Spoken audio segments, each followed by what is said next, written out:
Chapter 2, Krishna, the Supreme Lovable Object. Bhakti means devotional service. Every service has some attractive feature that drives the servitor progressively on and on.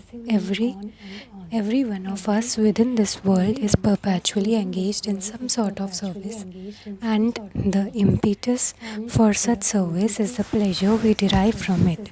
Driven by affection for his wife and children, a family man works day and night. A philanthropist works in same way for love of greater family, and a nationalist for the cause of his country and countrymen. That force which drives the philanthropist, the householder, and the nationalist is called ras, or a kind of mellow relationship whose taste is very sweet. Bhakti ras is a mellow different from ordinary ras enjoyed by mundane workers. Mundane workers labor very hard day and night in order to relish a certain kind of ras that is understood as sense of gratification. The relish or taste of mundane ras does not long endure, and therefore mundane workers are always apt to change their position of enjoyment. A businessman is not satisfied by working the whole week, therefore wanting a change for weekend, he goes to a place where he tries to forget his business activities. Then, after the weekend is spent in forgetfulness, he again changes his position and resumes his actual business activities. Material engagement means accepting a particular status for some time and then changing it. This position of changing back and forth is technically known as bhog tyag, which means a position of alternating sense enjoyment and renunciation. A living entity cannot steadily remain either in sense enjoyment or in renunciation. Change is going on perpetually, and we cannot be happy in either state because of our eternal constitutional position of being eternal fragmental parts of Supreme Lord. Sense gratification does not endure for long, and it is therefore called chapal sukh or flickering happiness. For example, an ordinary family man who works very hard day and night and is successful in giving comforts to the members of his family thereby relishes a kind of mellow, but his whole advancement of material happiness immediately terminates along with his body as soon as his life is over. Death is therefore taken as representative of God for the authentic class of men. The devotee realizes the presence of God by devotional service, whereas the atheist realizes the presence of God in shape of death. At death, everything is finished and one has to begin a new chapter of life in a new situation, perhaps higher or lower than the last one in any field of activity, political, social, national or international. The result of our actions will be finished with the end of the life, that is sure. Bhakti ras, however, the mellow relished in the transcendental loving service of the Lord, does not finish with the end of life. It continues perpetually and is therefore called Amrit, that which does not die but exists eternally. This is confirmed in all Vedic literatures. The Bhagavad Gita says that a little advancement in Bhakti ras can save the devotee from greatest danger, that of missing of opportunity for human life. The rasas derived from our feelings in social life, in family life, or in the greater family life of altruism, philanthropy, nationalism, socialism, communism, etc., do not guarantee that one's next life will be as a human being. We prepare our next life for our actual activities in present life. A living entity is offered a particular type of body as a result of his action in the present body. The basic principle of the living condition is that we have a general propensity to love someone. No one can live without loving someone else. This propensity is present in every living being. Even an animal like a tiger has this loving propensity, at least in the dormant stage, and it is certainly present in the human beings. The missing point, however, is where to repose our love so that everyone can become happy. At the present moment, the human society teaches one to love his country or family or his personal self, but there is no information where to respond the loving propensity so that everyone can become happy. That missing point is Krishna. And the process of devotional service teaches us how to stimulate our original love for Krishna and how to be stimulated in that position where we can enjoy our blissful life.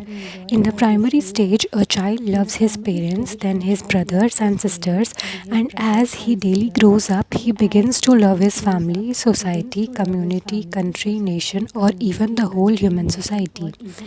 But the loving propensity is not satisfied even by loving all human society. That loving propensity remains imperfectly fulfilled until we know who is supreme beloved.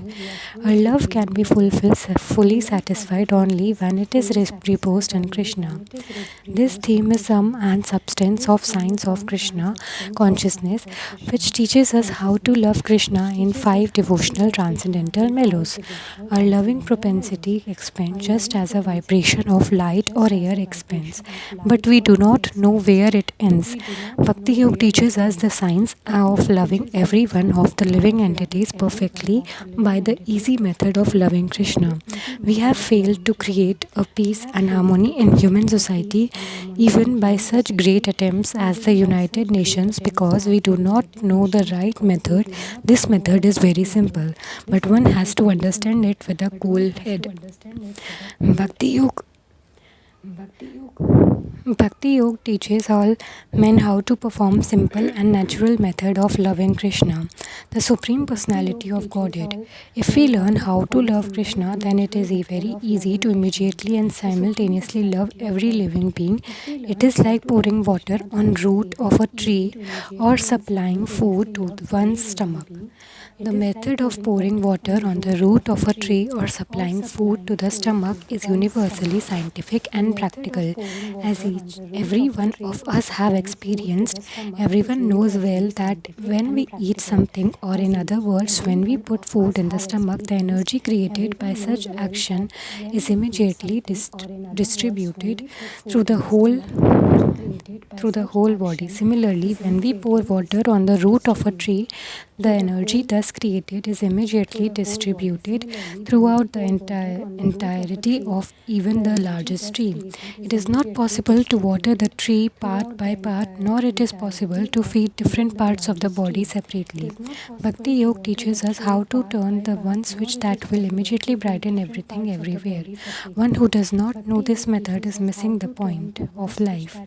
As far as material necessities are concerned, the human civilization at present moment is very much advanced in living comfortably, but still we are not happy because we are missing the point. The material comforts of the life alone are not sufficient to make us happy. The vivid example is America.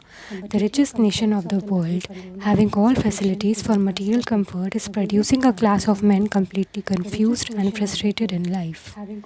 I am appealing herewith to such confused men to learn art of Bhakti Yoga devotional service, and I am sure that the fire of material existence burning within their hearts will be immediately extinguished. The root cause of dissatisfaction is that a dormant loving propensity have not been fulfilled despite our giving great advancement in the materialistic way of life. The transcendental science will give us practical hints how we can live in this material world perfectly engaged in the devotional service and thus fulfill all our desires in this life and the next. This knowledge is not presented to condemn any way of the materialistic life, but the attempt is to give information to religionists, philosophers, and people in general how to love Krishna. One may live without material discomfiture, but at the same time, one should learn the art of loving Krishna. At the present moment, we are inventing so many ways to utilize our propensity to love, but factually, we are missing the real point, Krishna. We are watering all parts of tree, but missing the tree's root. We are trying to keep our body fit by all means, but we are neglecting to supply food to stomach. Missing Krishna means missing oneself too. See, real self-realization and realization of Krishna go together simultaneously. For example, seeing oneself in the morning means seeing the sunrise also. Without seeing the sun's shine, no one can see himself. Similarly, unless one has realized Krishna, there is no question of self-realization.